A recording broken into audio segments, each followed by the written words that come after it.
The band is back together. I'm talking about Real Women, Real Talk. And of course, our co-contributors, Lisa Campo, a strong woman, and Lamia Solomon, equally as strong. We welcome them back to Real Women, Real Talk right here on the OPT Network. Lisa, Lamia, good morning and welcome back. Good morning. It has been way too long, but every time we come together, we come in fellowship, we come in honesty, we come in God's name, and we come in truth.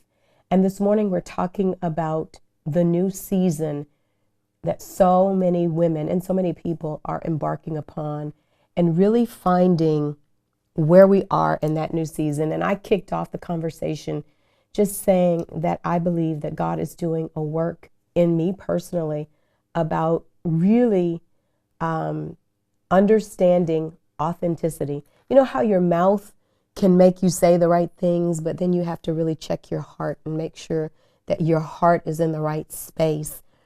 Talk about, with everything that is changing in you guys' life, we all have kids that are in college now, and we've emptied the nest. And we're looking now at our lives and where they go from here. How has that been, that last child? Both of you are emptying your last children.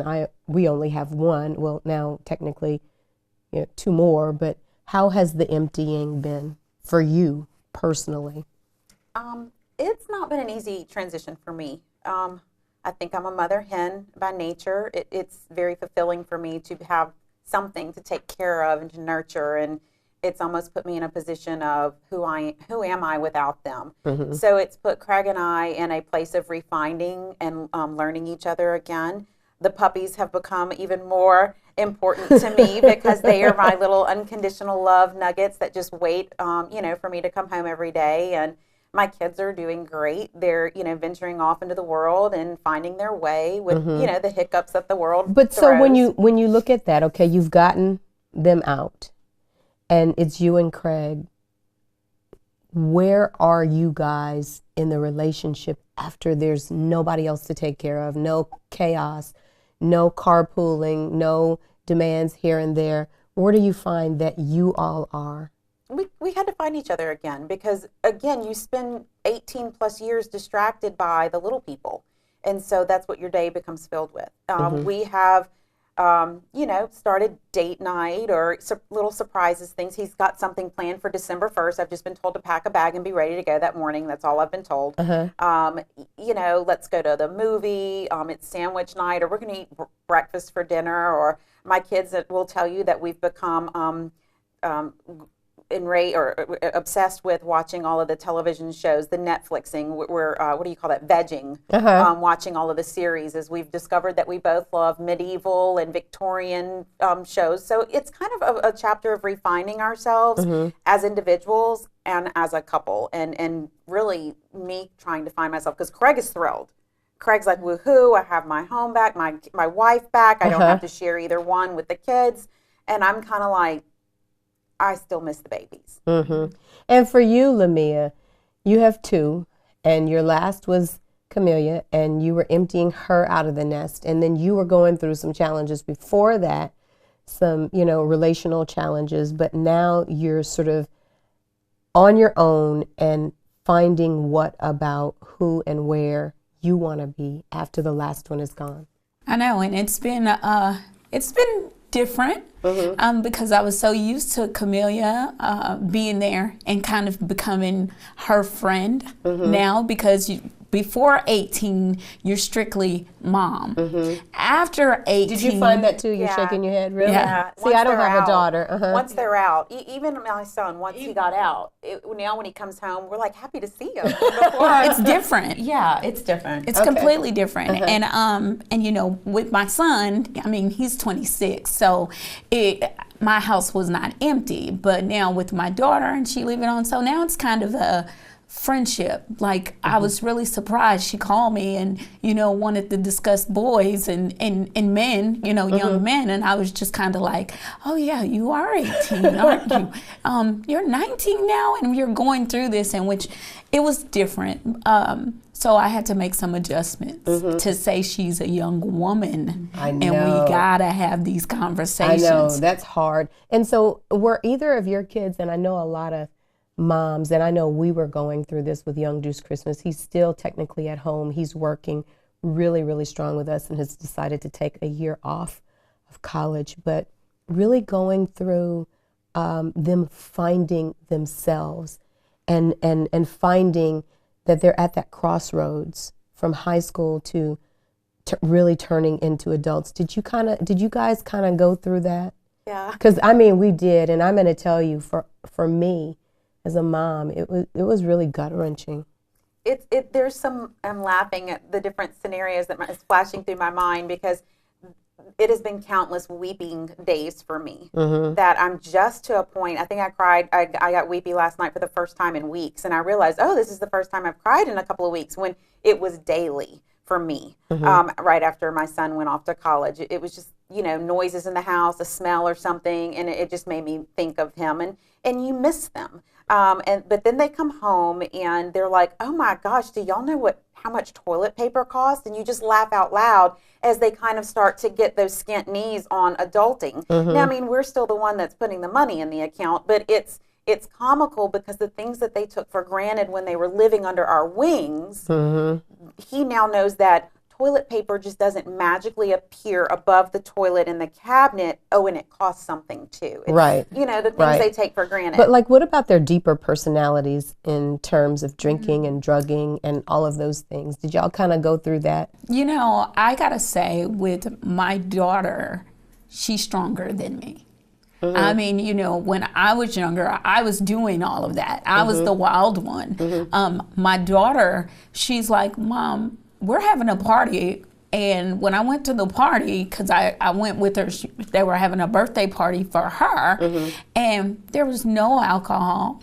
They were baking cakes and doing, the guys and the girls, it was just kind of like, she chose to surround herself with a different group, and the maturity level for them was just amazing. Wow. And I was going, you should be partying. Don't you know it's some frat parties you could be, and she's just completely opposite. And my son is more like me. He took on my attitude. He's the partier. He has all my personality, everything. So it's a different between the two. I have two totally different kids. Does that make you and your son sort of like oil and water? We do, because we're so much alike, and I see him being me when I was younger, that now we completely don't get along.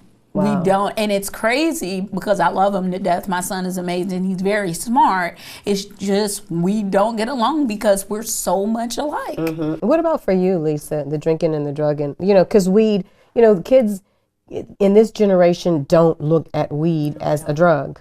Like all parents, we have battled, putting into place what we felt was tolerable and acceptable for my and Craig's life choices, and we have battled that. I think that my 22-year-old has decided that I got to be up at 6 o'clock in the morning for work. So I feel like she's gotten past the party stage. My son is a freshman in college. I'm not naive to the fact that I do feel that he is enjoying himself. But I feel like he is enjoying himself responsibly. And if that's naive of me, then call me guilty. But I think that his workload, whether it be with his grades or his responsibility, he did join a fraternity, and there are responsibilities with that. I think they have to do tests and so many hours and whatnot. And he's checking the list and making all of his responsibilities. He's towing the line. And so when I know that there is celebration going on, I see that he's doing it responsibly, because all of these other responsibilities are still getting checked off. And so until he finds a healthy balance, he's probably going to be tired in class, but he's still making the grades. They have to get to that point where they find out for themselves. Cut your teeth. That's Absolutely. right. It's Real Women, Real Talk. And of course, we're joined by regular contributors to the OPT network, Lisa Campo and Lamia Solomon, two very strong, very outspoken, very courageous women. And before we went to break, we were just talking about the new season that so many of us are embarking upon, and, children leaving the nest, and really finding out where we are in dealing with that. And we were kind of talking about drinking and drugging with our kids.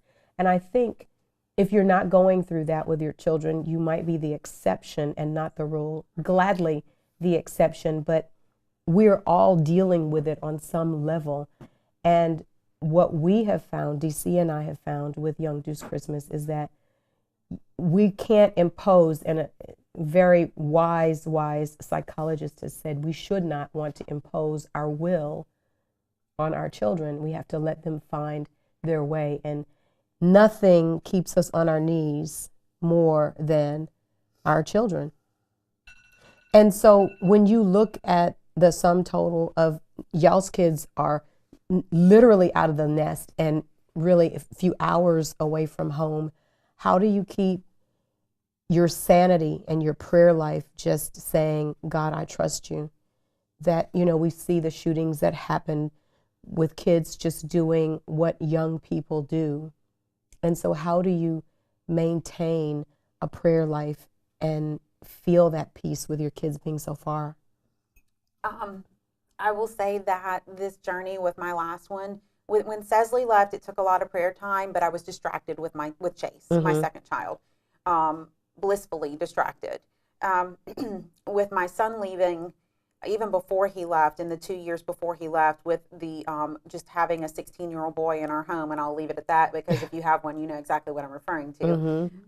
It brought me to my knees, mentally, physically, spiritually, in my marriage. It brought me to my knees, and nothing has brought me closer to Christ than enduring what a mother goes through in raising her children. Amen. We have no control. It is all in God's will, and you have to understand that you have implemented as much of the Lord's divine mercy into this soul, because when they hit about 15 or 16, something changes. Something changes chemically in them, and although they're still in our home, they have this mentality that they got this, and I am quoting my son, and I'm sure yours as well. Oh, yeah. So for me, it was everything I could do to keep the faith and to know that God has got this, not my son. God got this, not Chase. And it brought me so close to Christ, and it almost made me like crazy calm. That a calmness came over me that I could literally say to my son when he would express to me, I've fallen so far. There's no falling so far. God has always got you, and the ability to come back. God never let you go. You let go. So come on back. And there's things that these kids endure. There's been death that, we talk about drinking or drugging. Yeah. There's been, you bring sex into the picture. You've got grades. You've got split homes. You've got all of these things going on with these kids. And they're expected to get a degree and walk across the stage and go, okay, what do you want to be for the rest of your life?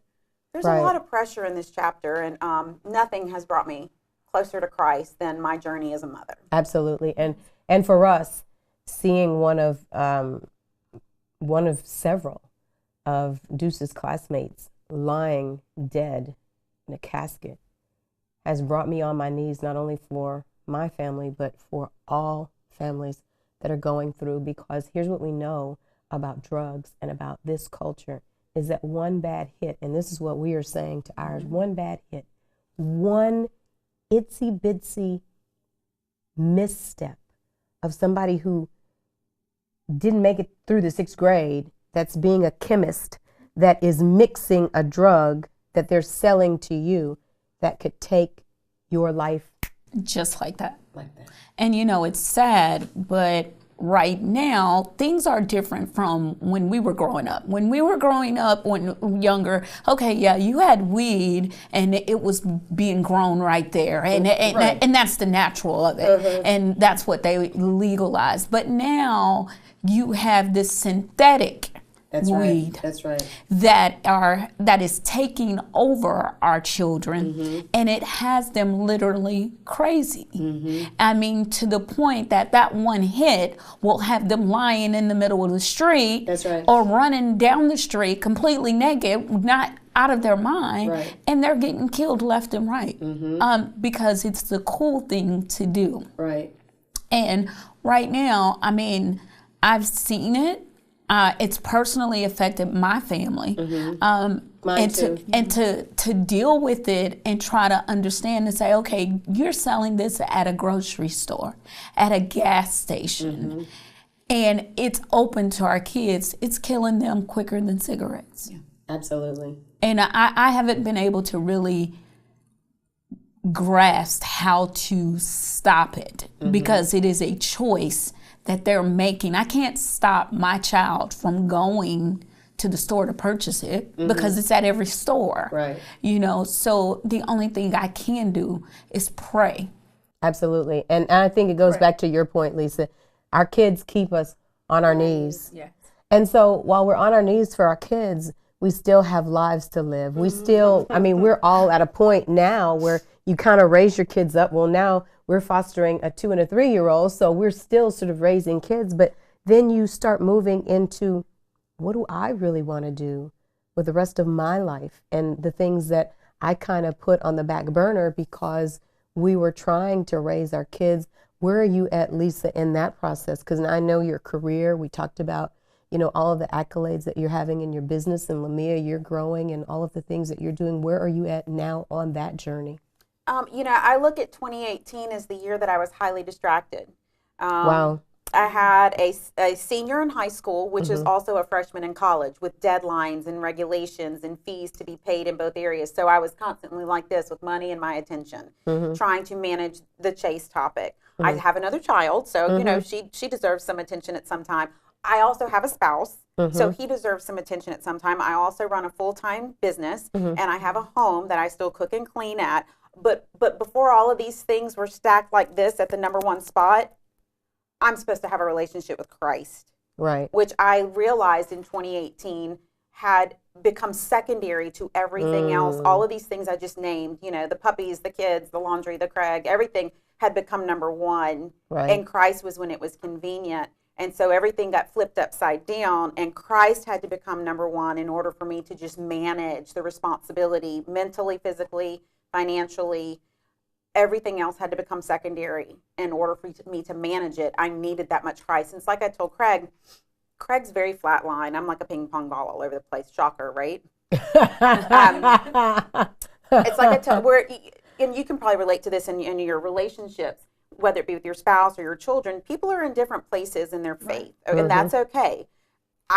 This is what I tell Craig. I need Jesus right here in order for me to be okay, because I have so much on me that it just almost seems unmanageable, but it's not, because he has got this, and I have to remind myself of that daily. And so I guess if that answers your question, where am I? Every second of every day, I'm holding on to the hand of Christ and looking around going, everybody else, just stay where you're at. I got to keep this first. What about for you, Lamia? Oh, wow. Everybody's faith, where they're at in their faith and spiritual is different, of course. And I've learned that throughout this show, and I've grown. I'm just not as far as Lisa is. Like, I'm not I that pray. far, I promise. Well, aren't we all just really a work? Right. And I think I'm a little bit more work. I always tell my sister, could you call God and tell him y'all got a better connection? Look, I told her, I said, y'all got a better connection. Well, sometimes my connection gets crowded by Bombay. You know, my connection gets a little. There ain't nothing wrong with having a warrior. It was interrupted by Bombay Sapphire somewhere up in there, but Squirrel, you went. I think we're all on the potter's wheel. Yeah, I mean, really. And so, and my sister, she laughs at me all the time, but I told her, I'm like, you know, I have so much going on right now. I took a break when Camellia was a freshman so that I could be home more.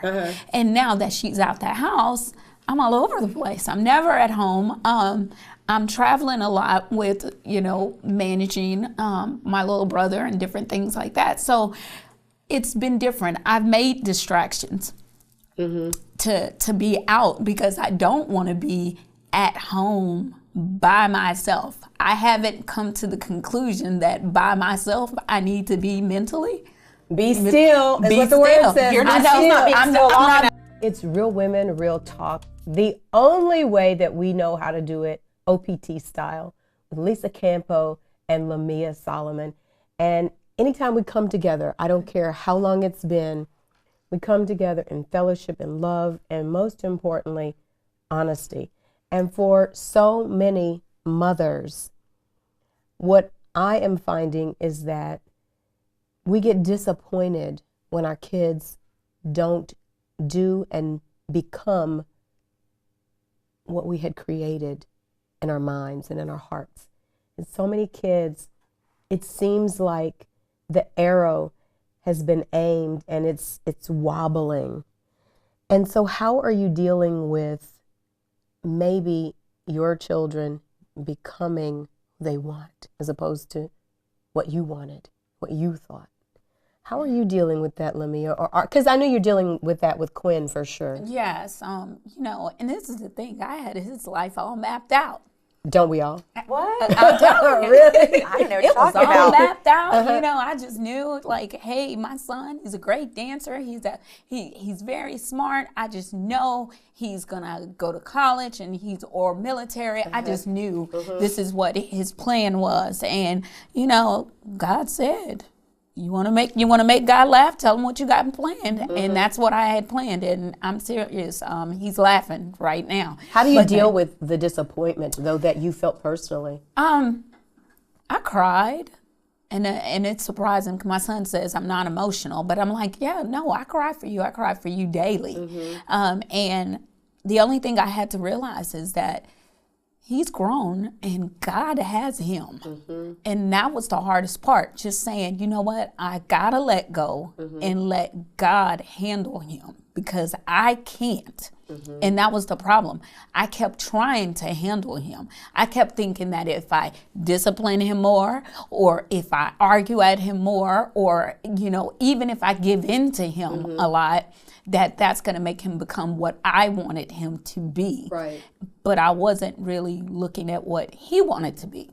So I had to step back and say, you're a grown man. Figure it out. Figure it out. And guess what? After you figure it out, whatever you decide to do, I'm going to be okay with it because God has you. And I'm going to keep praying for you. And I'm going to love you regardless. Whether you're good, bad, it doesn't even matter. But you have to figure life out for yourself. And that was a big adjustment.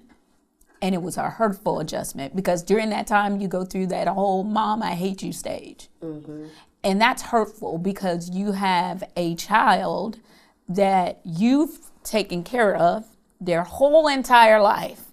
And all of a sudden they're mad because you didn't. But can you didn't do call right. it really disappointment when they're so young?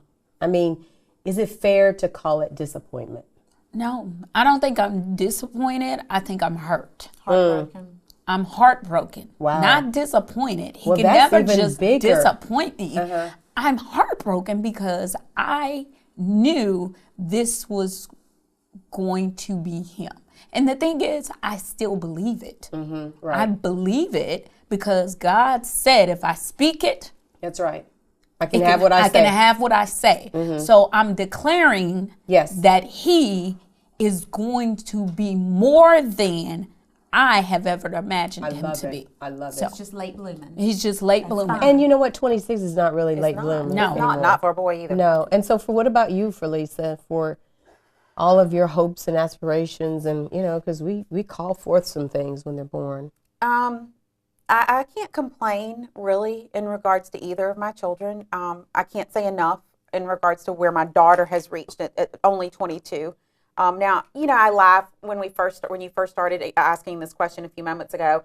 I had a baby girl. I delivered a baby girl. They laid her in my arms, and I immediately envisioned the big white wedding at the cathedral. That's not my daughter's personality at all, at all. And so knowing that, and that's just an example Of one thing. one thing that we are so very different on. Am I disappointed? Absolutely not, because you know I just want a fruitful, enduring marriage that you know the Lord will bless my daughter with. But that's an example of mommy had a great idea, and my daughter went, that ain't gonna happen. So, and that's okay.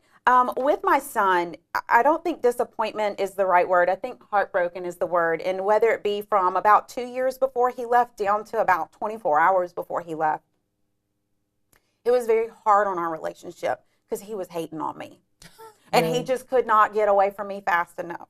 And then in the final moments after we went to Ruston and set up the room and went through all of the rigmarole and, battled our way through Walmart for, a towel rack or whatever, we had that defining moment in our relationship where we just took the moment to say how much, no matter what we've been through, how much we really mean to each other. And that's, I think, important because a lot of people don't get that opportunity.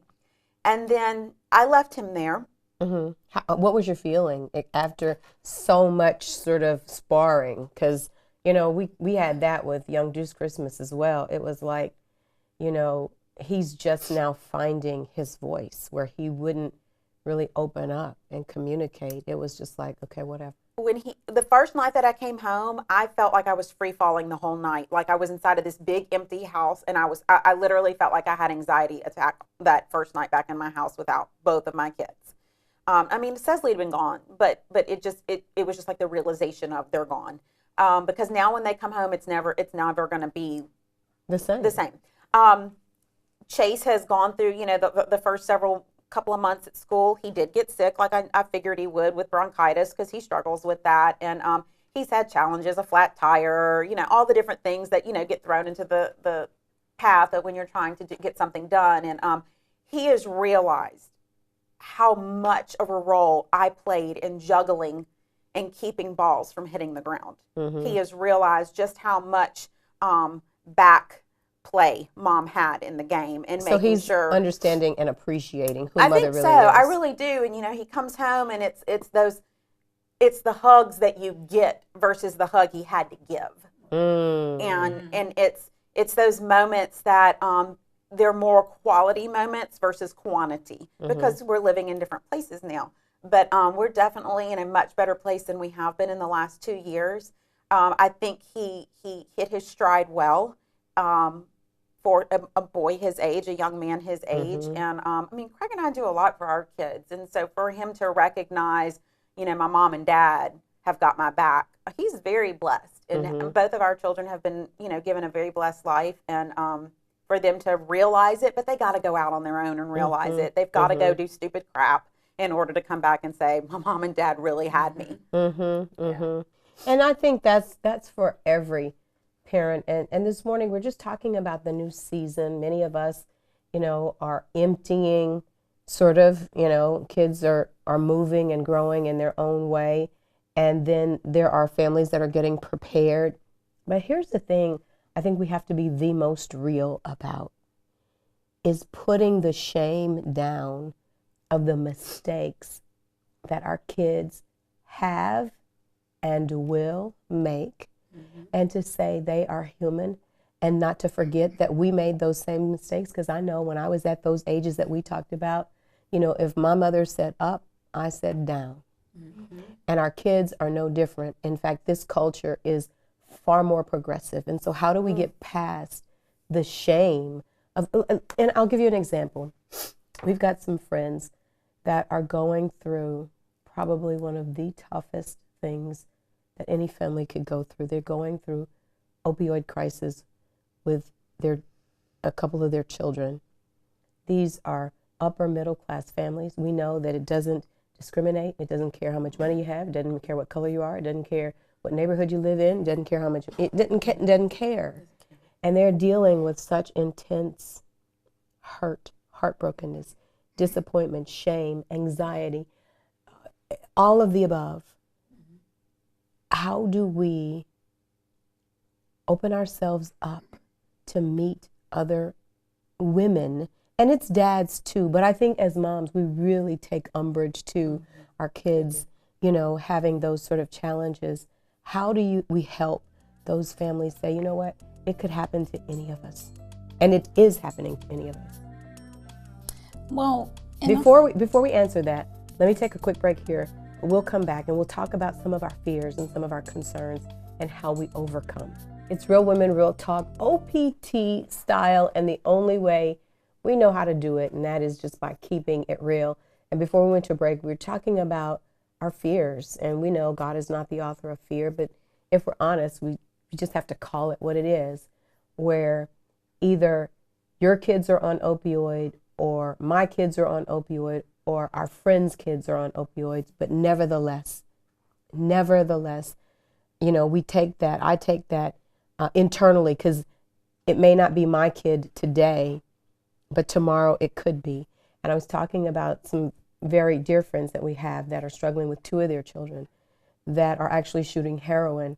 And we've been doing more and more shows, having more and more conversations, trying to be open and honest about this. How do you speak to your kids, especially being away from home? I think when they're at home, we feel like we have a little bit more, but you really don't. Mm-hmm. So how do you talk to them about that, Lisa? In the last 4 to 6 years, we have had what I would call the darkest day with each of our children.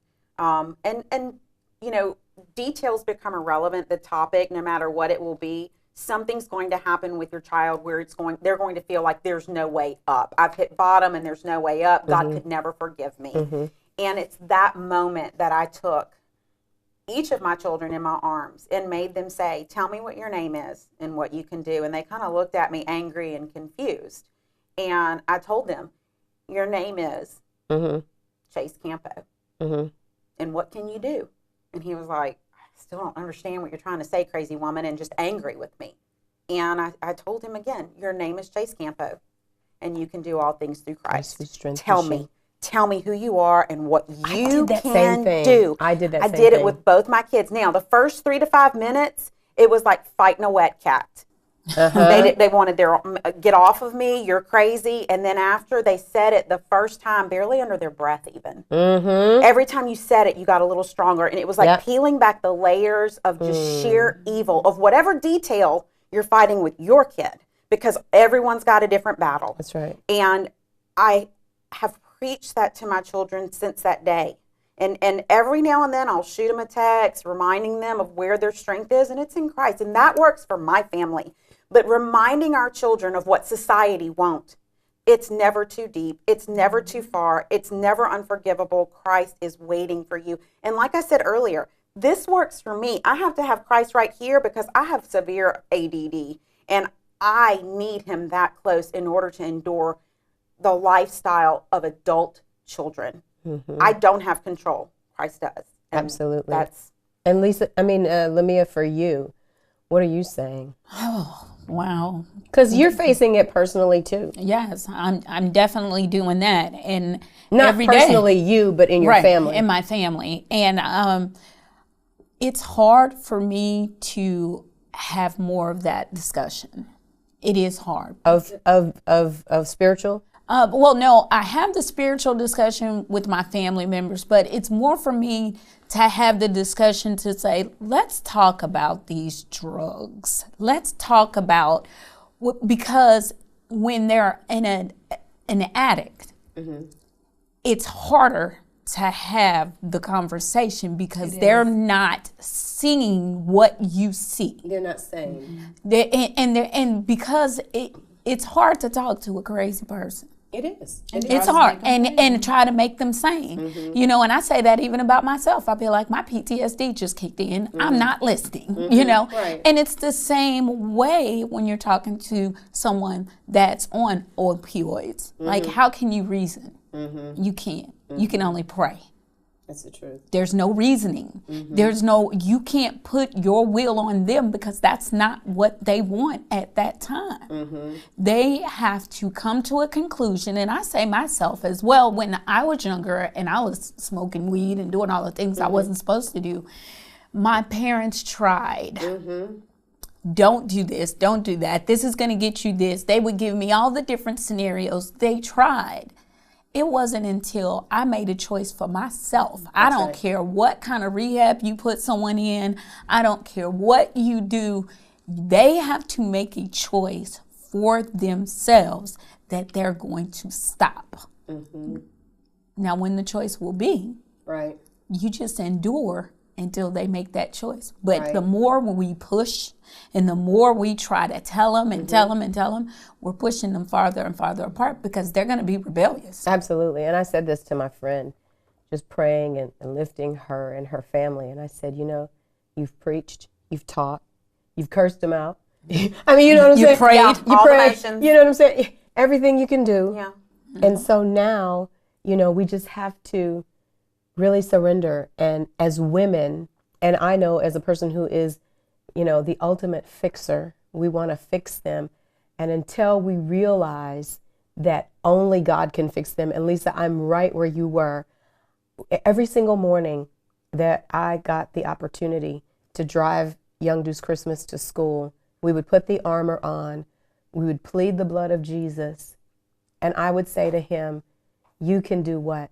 And he would finish, I can do all things through Christ who strengthens me. And so it's up to each of us as parents, as grandparents, as leaders, as teachers, as people who love young people. It is up to us to look them in the eyes and say, who are you? And if they don't know, then we tell them who they are and whose they are in Christ. I love the fellowship that we have together when we all come together and we can be open and honest and we can just really put our hearts on the table and we can really begin to tread through some of the fears that we have. And then it becomes real because we all are dealing and grappling with some of the same things. And may I say, absolutely, moms specifically having this conversation with your children, asking them, reminding them who are you and what you can do in the strength of Christ, you probably should have that conversation with yourself first. Look yourself in the eye, in the mirror, and remind yourself who you are and what you can do with the strength of Christ behind you. Absolutely. And really, we're all going to have to really stay on our knees, not just for our kids, but for everybody's kids. And we pray for them as they are all our kids. Because when you go to a funeral of an 18-year-old, you know that it was just by grace that it wasn't your kid. And we're going to continue to pray. You guys always bring such great energy, such courageousness, and such truth. Thank you so much. Thank you. Thank you. Lisa Campo, Lamia Solomon, strong women, doing it OPT style. Hey everybody, real women, real talk.